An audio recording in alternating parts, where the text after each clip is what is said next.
Welcome back to the channel, guys. In the last video we showed you guys how to paint this candy hood, and today we're going to get into the next steps.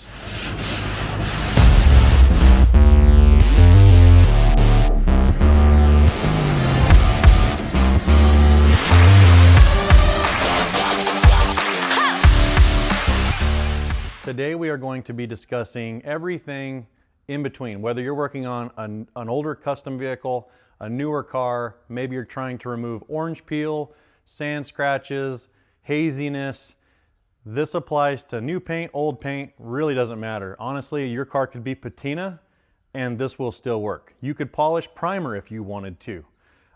There's a million different things. There's a whole reason why you wouldn't want to polish primer, but just as an example, you can polish anything, and what are those steps to remove sand scratches and all the blemishes that you do see?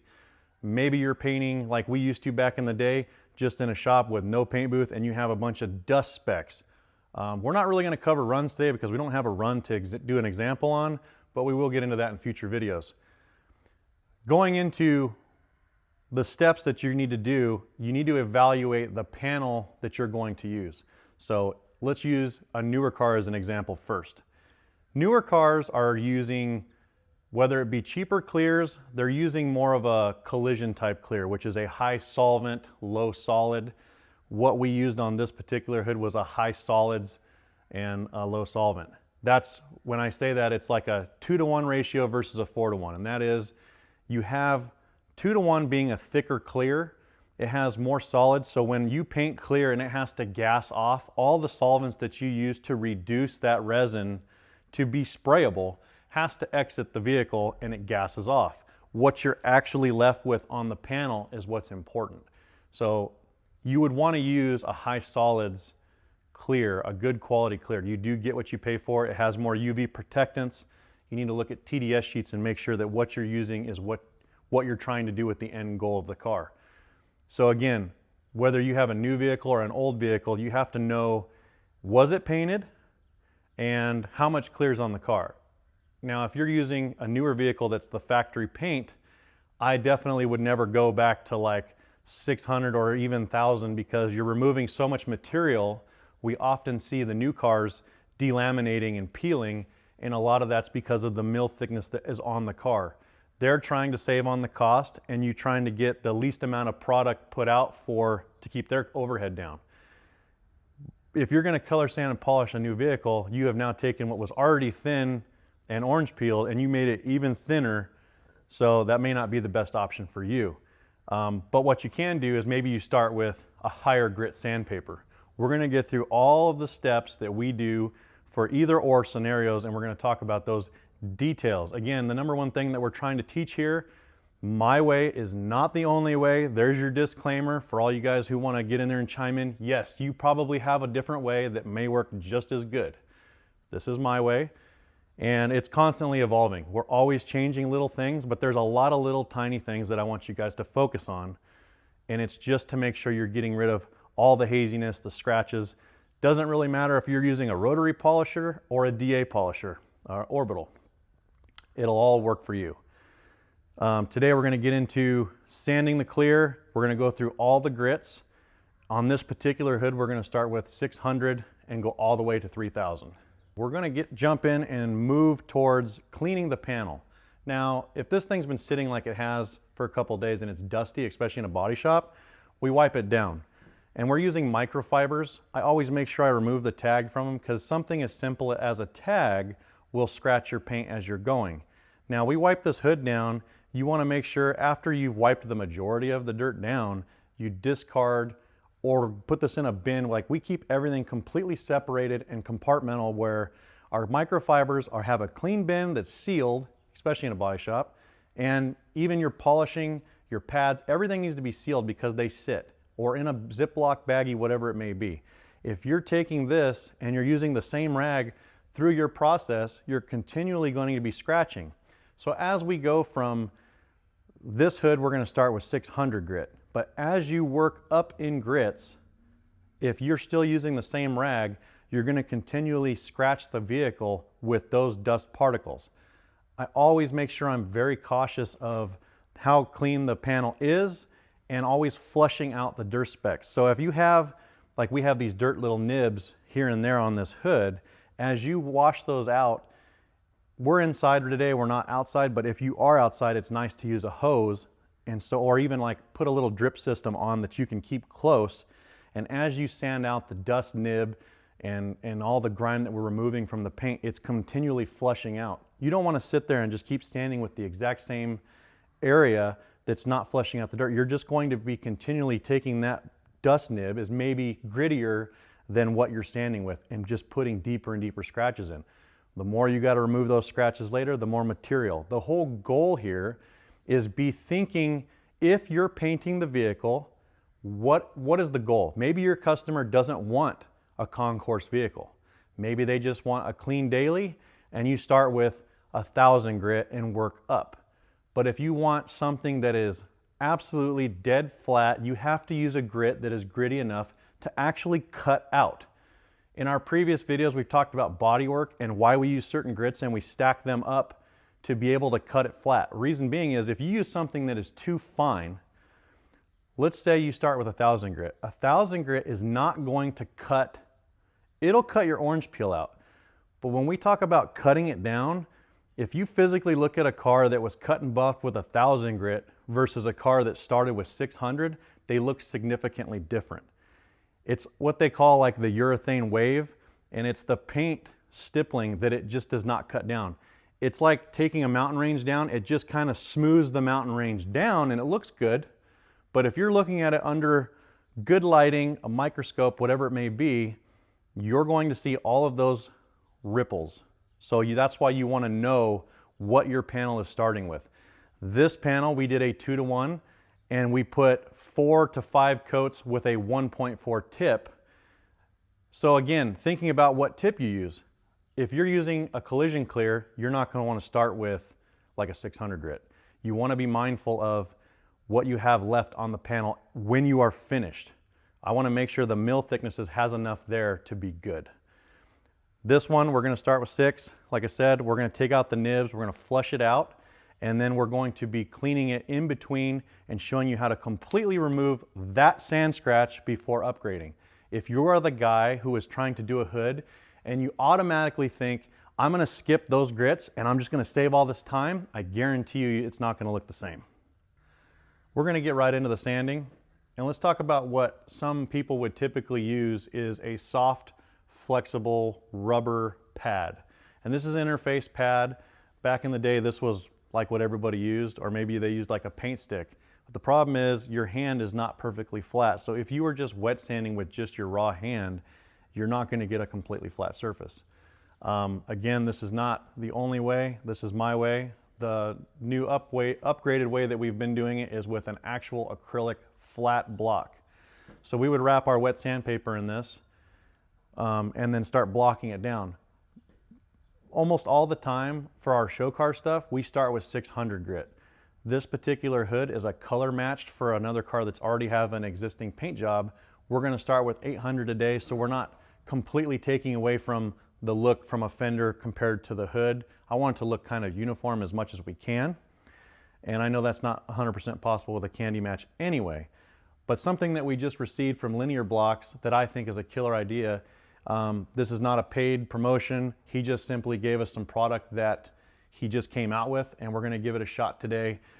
Like I said, we would normally start with 600 grit, but what he gave us is 800 up to 2000. And I'm not 100% sure. I think he actually has 1,000 grit that you could add to this collection. But I thought consistency is key. That's what we talk about so often.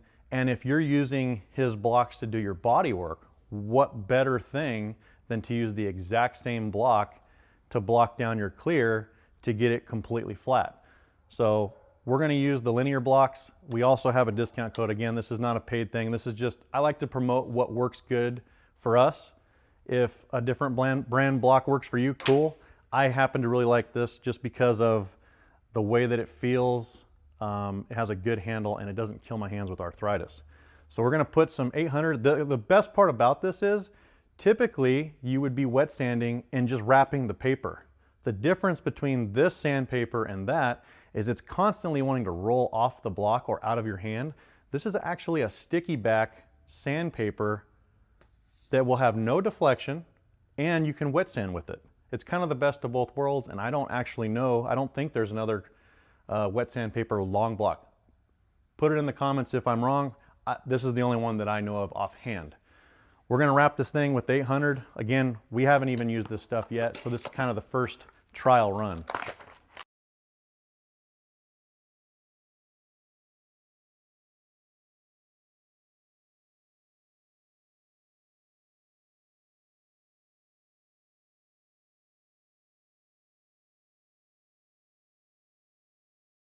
One thing you definitely want to make sure, and I don't know this because I haven't used it, but without a doubt, we talk about how the specks of dirt are so important when you're cleaning and when you're sanding.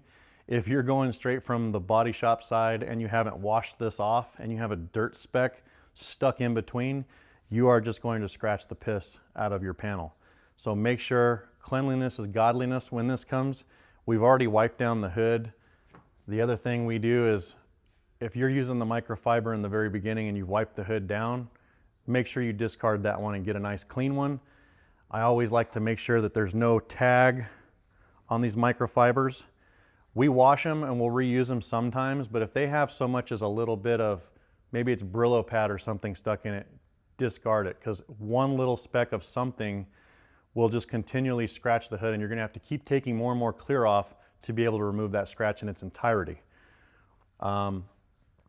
Typically, if you are doing this, and like I said, you don't have to get this stuff, but if you're getting the small sheets, you also want to make sure you soak them in water, because the edges alone, if you don't have these things soft, I like to still let them soak for 5-10 minutes.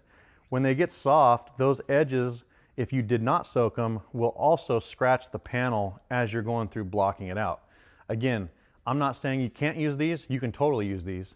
It's just if we're comparing complete show car, we're going to want to use a long block, and if you're just doing your newer car and you don't care, or maybe your classic already has an older paint job, you just want to spruce it up a bit, these are completely fine, and you're not going to notice a huge difference. It's just the very details, and you're going to be using your light source the entire time. Good lighting when you're sanding and polishing is key to make sure that you're looking at it very closely and making sure that all the sand scratches are gone in between the grits before you upgrade. If you start skipping grits, you're going to miss things, and there's going to be scratches left behind that you're just going to continually keep fighting, because if you're trying to take a scratch out and you're at 2000 grit, it's going to take you forever. But again, knowing how much clear is left on the car is the most important thing. We know we accounted for 600 or 800 grit to start with, because if you did this on a new car, you would burn through in a couple swipes. It would be so fast. On a new car, I wouldn't go more aggressive than like 1500, and I think that's kind of pushing it, to be honest. As soon as you get to the polishing stage, your clear is going to be so thin, you're going to burn right through. So just make sure you understand what it is you're polishing, and tape edges if you need to. Be very cautious and don't take a ton of material off. This has been accounted for. We are going to use a squirt bottle with some water that's already clean. We've already wiped the panel, and we are going to wet it down, and we're going to be using this block like you would be in the bodywork stage. You want to be doing this at a 30-degree angle, and make sure you're using a block. Like, I would not want to be using this block on this edge. If you knew how you bodyworked the car with this, then you want to make sure you bodywork it the exact same way and use the exact same acrylic hardback block.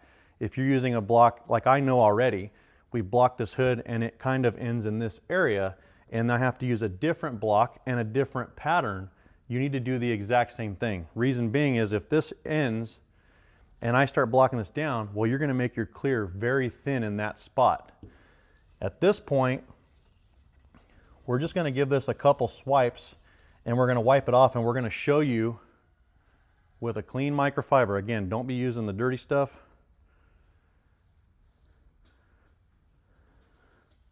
I want to show you guys what we're actually knocking down.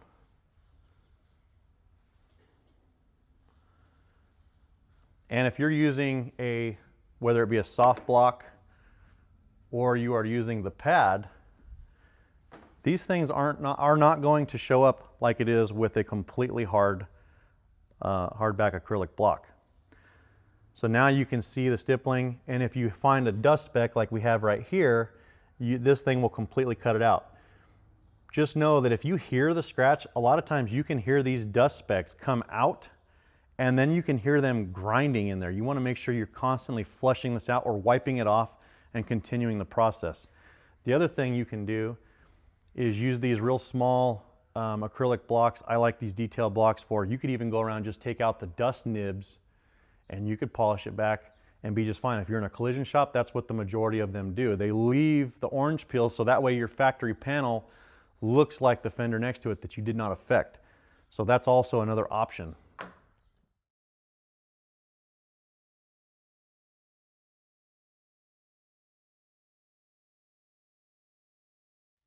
So as you are sanding the panel down, something else to be very mindful of.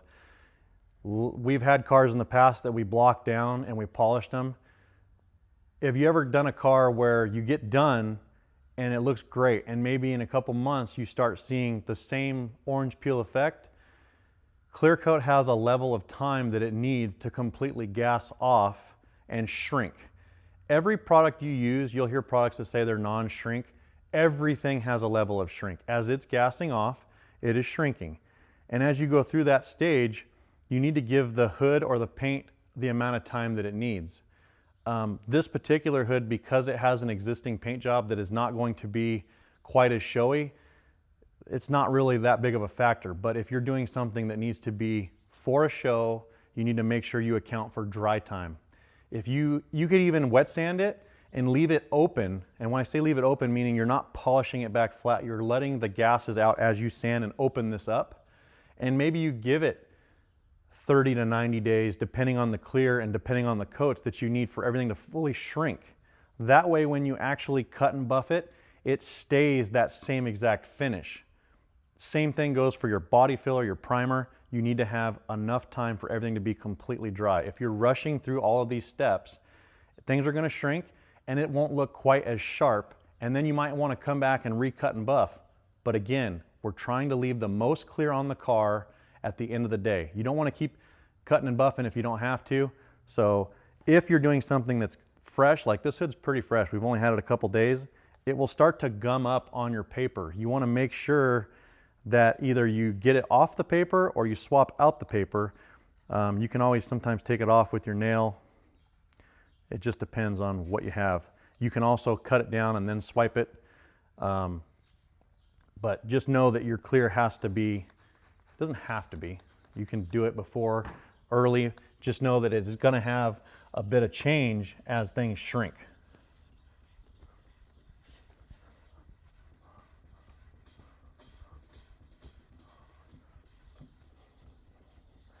This is also something you don't want to rush. You want to bite off what you can chew. Maybe you just do one side of the hood, finish it in that complete grit. For this video demonstration, I'm only going to do this area from start to finish, just so you guys understand the process that we're going to do.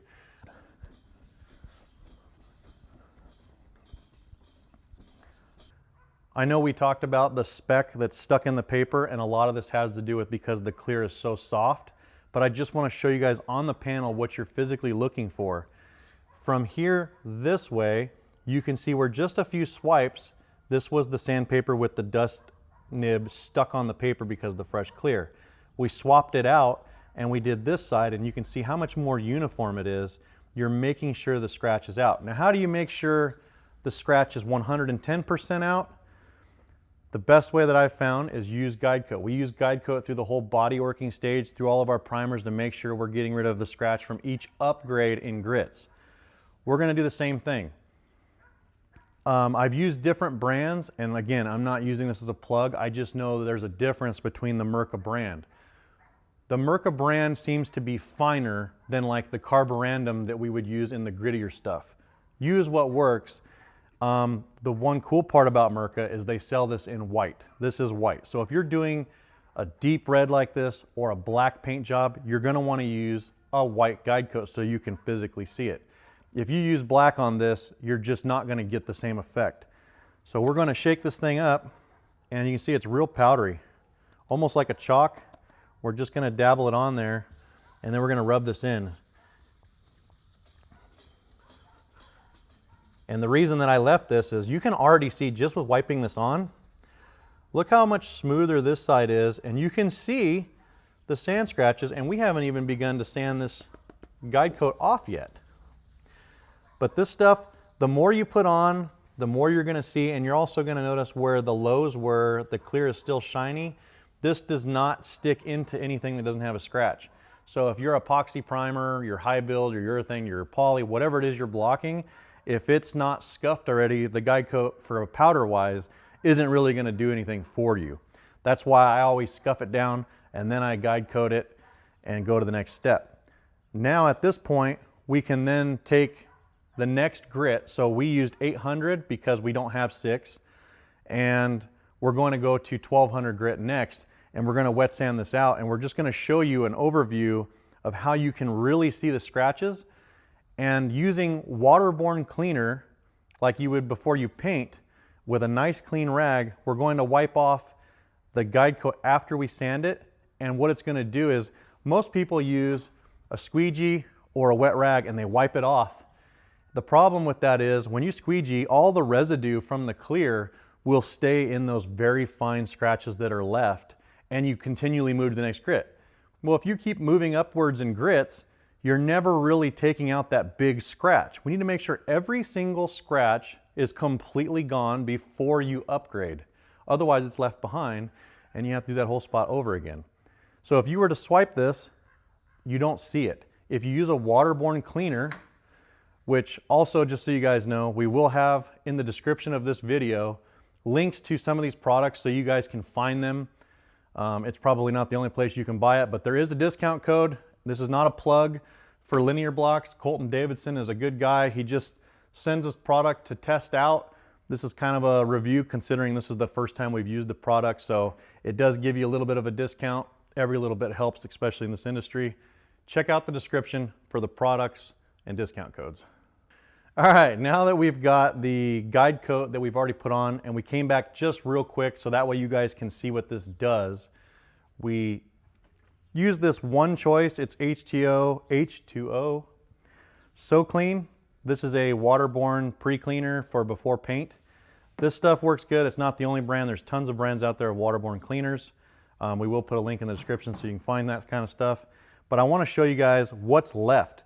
When you clean it with the waterborne cleaner, it shows you guys the Mirka white guide coat that is left.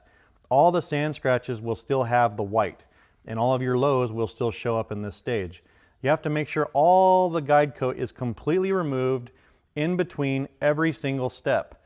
You want to use a good light. I don't care if you're using a floodlight, the LEDs, something that has really good lighting, so that way you can really see the spot that you're working on. Maybe you move it around, whatever it may be. What we're going to do and what you want to do for all of these steps. If you are using a newer car, start at 1500 and work your way up. You want to use every grit possible that you can to eliminate the scratches. It's going to be more sanding steps, but it's less laborious because you're not trying to remove a scratch with a finer grit. So clean your panel, wet sand it down, block it, whether you're going to use a soft block, hard block, doesn't matter. And then you're going to wipe it down dry, use your guide coat, block it with the next grit. So this started with our 800, and what we had was 1200 for the next upgrade. We sanded it with 1200, and you can see that all the sand scratches are not all the way out. We're going to continue sanding it with the 12, and when it's completely clean, we're going to guide coat and repeat. Go to the next upgrade. We're going to finish with 1200, and we're going to go to 1500. You're going to go 1500 to 2000. After 2000, you don't really have a purpose in having a flat acrylic block. You can then go to your soft blocks that you're just going to wet sand out. The whole key here is that you go above the standard 2000 grit that I see a lot of people stop at. If you go to 2500 and 3000 as just even a more over the top, you have way less time buffing to where you're going to have less of a chance of cutting through. It's just the 2500 seems to be the happy medium range between that and 3000 that you really fine tune it. It gives it such a finish when you're dry that it starts to shine in that step already. So it's just a preliminary way to be able to see the scratches and know that your finish is going to be good when we get into the next step, which is polishing. So we're gonna go ahead and zip through this. We're gonna have everything in this corner prepped all the way out to 3000 grit, and in the next steps we'll show you guys the polishing stages. We've got the hood all the way to 2500 grit wet sanded. You guys can see that this thing looks more of a, it's starting to have a sheen. It's not having so many sand scratches. The one thing I want to just touch on is when you're guide coating, the initial spread as you put this on is more of the glimpse of what you're seeing the scratches get removed. I would like to say that if you're sanding as you go up in grits, every grit switch direction, because as you sand it out, if, let's just as an example, let's say I sanded everything in 2000 grit going this direction. I guide coated it, and as I'm sanding it out, what you're gonna find is that if you do just a couple swipes when you're this fine of sandpaper, the guide coat comes right off. But then you start thinking, well, I've already got it, all the sand scratches out because the guide coat's gone.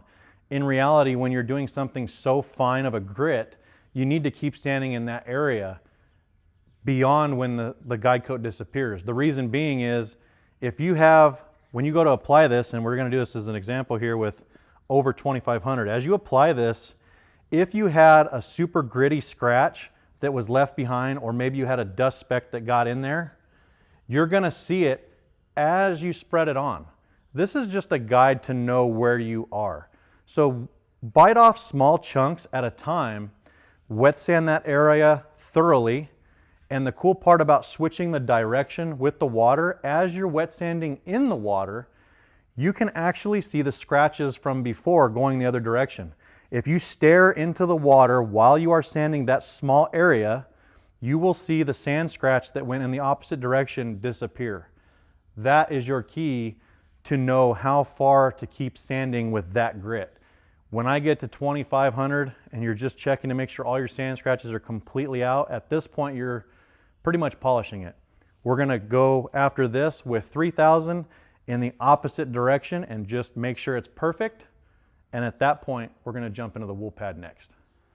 We have got the hood all the way to 3000 grit. We've been checking to make sure we don't have any excessive scratches. Everything is looking nice and uniform.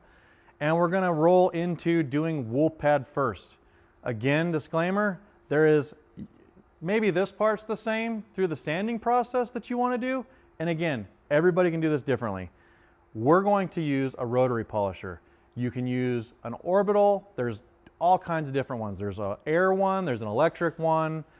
Rotaries are good because you have a lot less chance of burning your paint, where a rotary, if you're learning, is a lot harder to learn, in my opinion. But as long as you're taking these steps that we're gonna teach you and tricks, there's nothing wrong with it. I personally like the rotary because that's kind of what I was brought up with.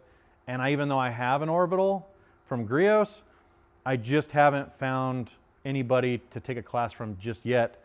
And if that's you, hit me up on making a perfect finish. Again, I've been to shows, I've seen two different ways done, and they both look equally as good. I wouldn't say there's one or the other. Same thing goes for the product. I'm gonna tell you about CSI because I like CSI. Again, this is not a plug, they don't pay me for this, but I like this for a few different reasons. I've used to use 3M, and they have 3 different stages where CSI has 2. So in my opinion, I like CSI because I buy 2 products instead of 3. And I'm not including the detail spray because that's across the board. We all have detail sprays you could use. But let's talk about what we're gonna use. The first one is more of a cutting compound. It's their Ceramic X from CSI.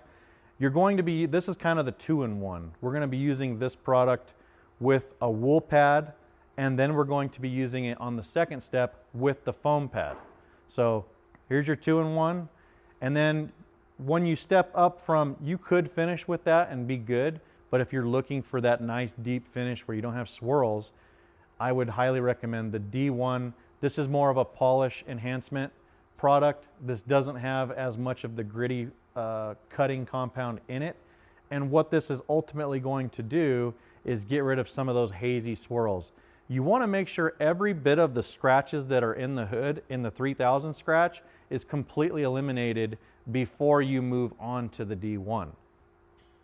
In between, as you wipe the panel down to check and make sure you have it, I like to use a detail spray. Again, every different brand has their own version of a detail spray. It doesn't really matter. It's to get the excess wax off of the panel so you can physically see it.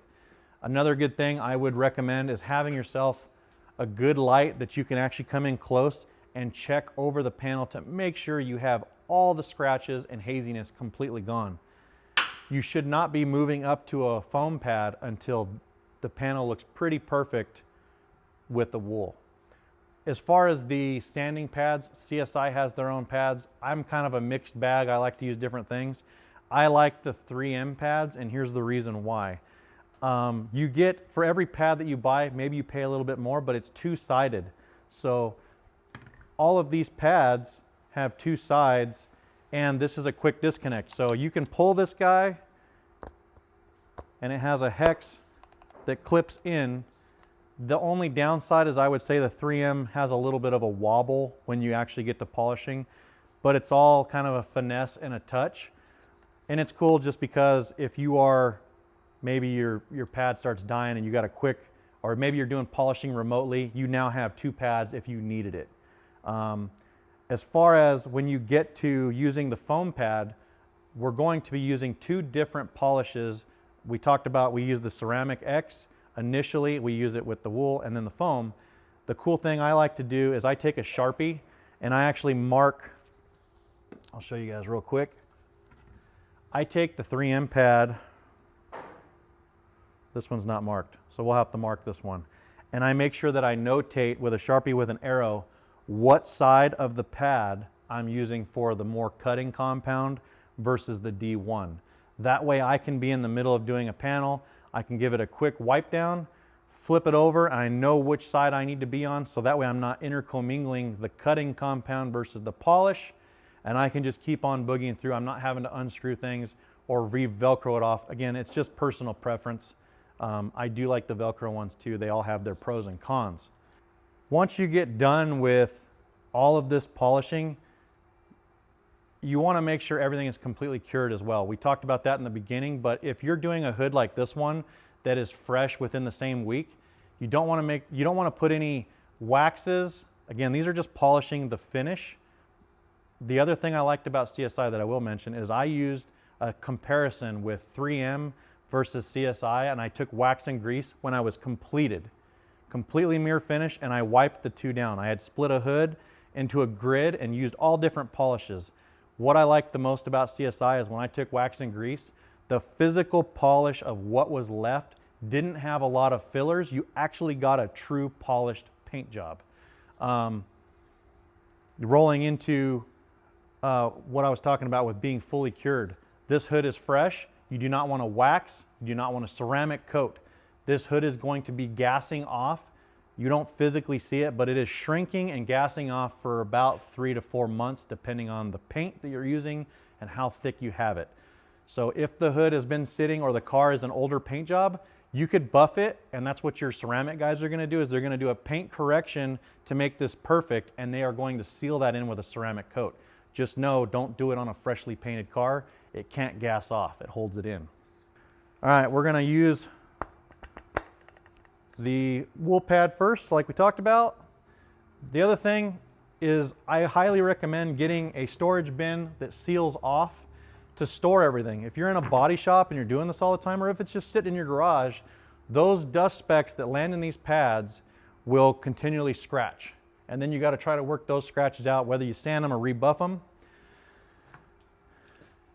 I'm not gonna lie, I used to use excuse me, a flat blade screwdriver to clean my pad, but these spurs that you can get for cleaning out these pads work really good. You can see it's even polishing the metal on the spur. So I will take this away from the corner. I will run this thing at a high speed. You can kind of see some of the wobble in the 3M. That's the only downside that I don't like about these, is the play. But I'm going to run this back and forth, making sure you can see all the dust flying out of the pad. I'll go over here, we'll clean this thing out really good, and then we'll jump into showing you guys how to season the pad. You need to have enough wax that you don't create heat. So we'll get into that.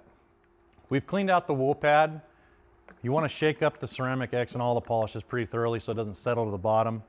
And then you want to season the pad. So if you're doing polishing and the pad is too dry, you're actually going to scratch it.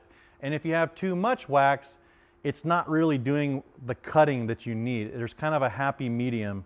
I always like to take this thing and run it around a few circles. If you're scared or you're new to this, I would recommend using more wax so that way it's lubed up and you don't create as much heat. As you polish, work a small area. And the other thing you need to know about a rotary is if you have different polishes start out at different speeds, I have a couple different ones. And when you pull the trigger, some of them are immediate speed for that, like this is 1 through 6, and for the RPMs. As they're spinning in the rotation that you need, it's critical that if you come up to an edge or you come up off of a hanging edge, that the rotary needs to be spinning where the pad is spinning off of the edge. I'm just going to spin this slow so you guys can see that the rotation is this way, right? And as you work this, you want to make sure that the pad is spinning off the edge. And the difference between holding it upright on this edge versus maybe you go this way and then you start going like this, you have to remember that now you're grabbing the edge. It's grabbing the paint and it's going to want to rip it off. The more you do this, this is muscle memory, and it will be second nature that you won't even be thinking about it. Again, when you're seasoning the pad, I put it on the lowest setting, and I'm just trying to get all the wax into the pad. That way you don't have dry areas. So start out with maybe a little bit more than you would typically use. And as you start polishing, you want to use your bare hand to make sure you're not creating a ton of heat. This should stay relatively cool, maybe a little on the warm side, and just keep moving. You don't want to stay in one stagnant spot. You will heat up and it will bubble and delaminate and pull off the panel. So always have your rotation off. And if you're coming up into like this has a hard body line, the other thing that I like to use is a very small pneumatic, this is from Astro Pneumatic, air polisher. So I don't have a pad on here, but you can put a foam and a wool pad on this. And I come in, and a lot of times I like to do all the detail work first. So I come in and I polish and make sure all that stuff is perfect, and that way it's easy to just take this guy and run up to it. You can even use this thing on the edges or hard to get spots, but just know that you don't want to sand something that you physically can't get a polisher in. Otherwise you're gonna have to get real tricky with some very small polishers. So we're gonna get this pad going and just kind of show you what you're looking for once you get something fully polished out.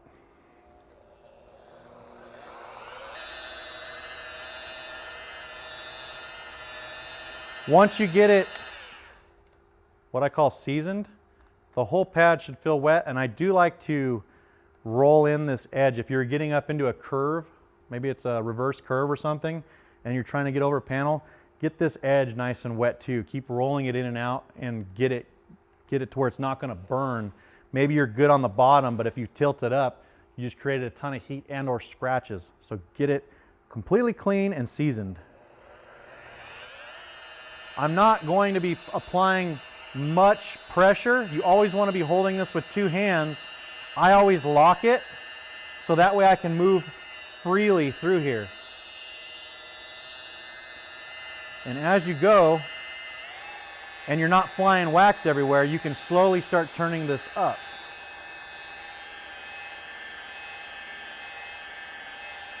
If you're doing an edge and you're just learning, I highly recommend, as long as your edge is going off and as long as you have sanded all of the scratch out, you can roll into an edge just like this and take your nice sweet time and not worry about burning. A lot of the things that I see people do is they don't take the time in the sanding stages, and they're trying to use the cut pad to remove a scratch that's so excessive that they create heat and then they burn an edge. If you take the time in the very beginning and make sure this thing is no sand scratches, you can see how fast this shines up. Now, here's another thing. Use a brand new microfiber I set this down. And don't ever set this thing on the ground where you're going to pick up all the dirt. Always be mindful of dirt on these pads. I keep them always upright. And then I take these microfibers and I lay them out. Again, make sure there's no tags, and I fold these corners. These corners will scratch your paint. I see guys at car shows all the time with those California dusters, and they're constantly taking the dirt off the car and they're just rubbing it around. If you're paying this kind of money for a finish, you want to be very mindful of how you wipe your car down. You want to use a microfiber always. And let's say you're at a car show and you're wiping something down, you want to be wiping it and folding it, get rid of the dirt side. But you can see how very little we've been polishing, and look at the shine already. If we use a light to check it, look how crystal clear the reflection of the light is. There is no haziness.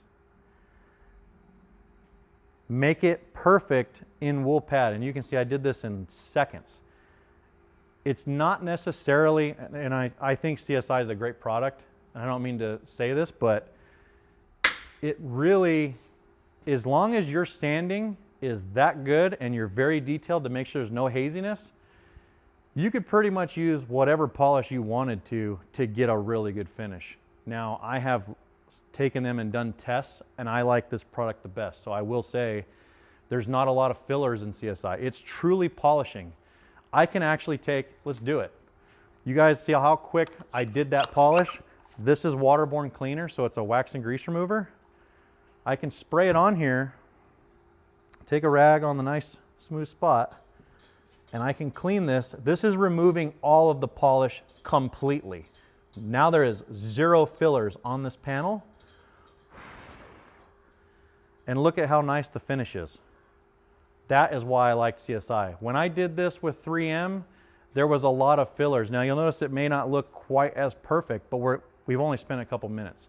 When you actually do the whole process and you do this, the paint job still looks great. So the thing that you need to think about is as you're washing your car, you're done.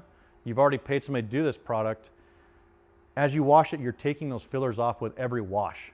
So if you can polish the paint perfectly, as long as you're being mindful of not getting scratches, I highly recommend ceramic coating, even though we don't do ceramic coating yet. Not to say that we won't.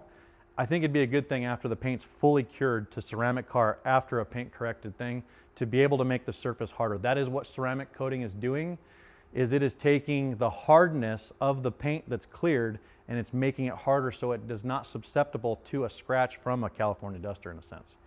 So we're going to work through this, being sure to always keep the rotating edge off. We're going to polish this area, and then I'm going to show you guys the next step where we use the exact same polish, the cutting, with one side of the foam pad. So we'll come in and show you guys.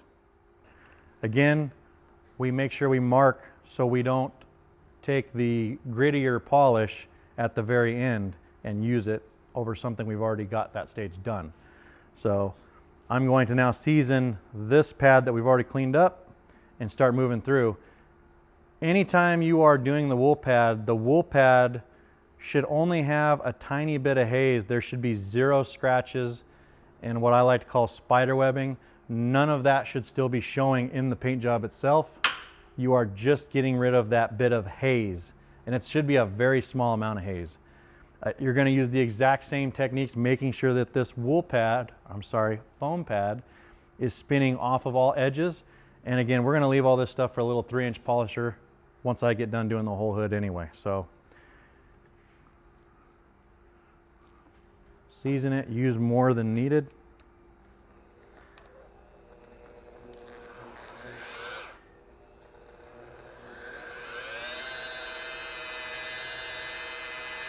If you're leery about rotaries, you can always stop anywhere in between and feel the panel. It shouldn't feel more than just a tiny bit warm.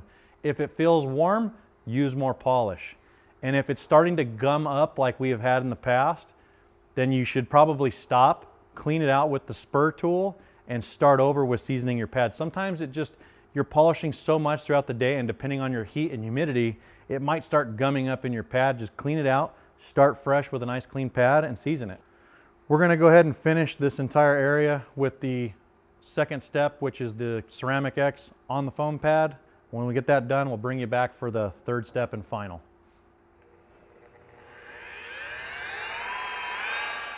We're about to get into the D1 polish on the foam pad for our final step. But if you guys are getting anything out of this, maybe it's one little thing, please share this with somebody that might help them on one little thing. If it's one little thing that makes your job easier, it does us a solid by you guys liking, subscribing, and sharing this video as a whole. We all kind of grow, and we're gonna all continue to learn and share what we know. So that's the whole purpose of these, and we greatly appreciate you guys that have subscribed. Check out some of our other videos where we teach everything from restoration work to metal work, you name it. Our goal is to cover everything that's been smoke and mirrors for so long and show the real meat and potatoes. Some of the last things we want to just talk about with D1. D1, you're not going to, on camera, so I'm not going to really physically show you, I'm just going to talk about it. You're not going to see a difference because it already kind of looks perfect in LED lighting. If you put this out in the sun, you will just see swirl marks. And this is the last step that is really optional depending on what you're going to do with your car, but you just want to use it. They say not to use a lot. I like to use it more than not, and I just do a very tight overlap, and at the end I use the detail spray and wipe it all clean. At that point, your car is completely polished. Just keep in mind, all of these steps was how you get a show car finish the way that we do it, and even though our process is continually changing all the time to be better, you could, if you just have a normal standard car that you want to do a nice polish job on your, maybe it's a Prius, you could take out half the steps of polishing. There's a lot of guys that are detailers that use chemicals on your paint to try to remove iron and all these different things. All of those products are eating into your clear, and it's going to eventually kill it and make it delaminate. So maybe you take 3000 grit and you just do a real quick wipe down to knock off the nibs of dirt and grime and go right to this process. You can dissect this however you want and test it. Put out a pattern on a practice hood and just try what works for you. Maybe you can cut something out that speeds up your time and your process. Hope you guys liked the video, and we'll see you on the next one.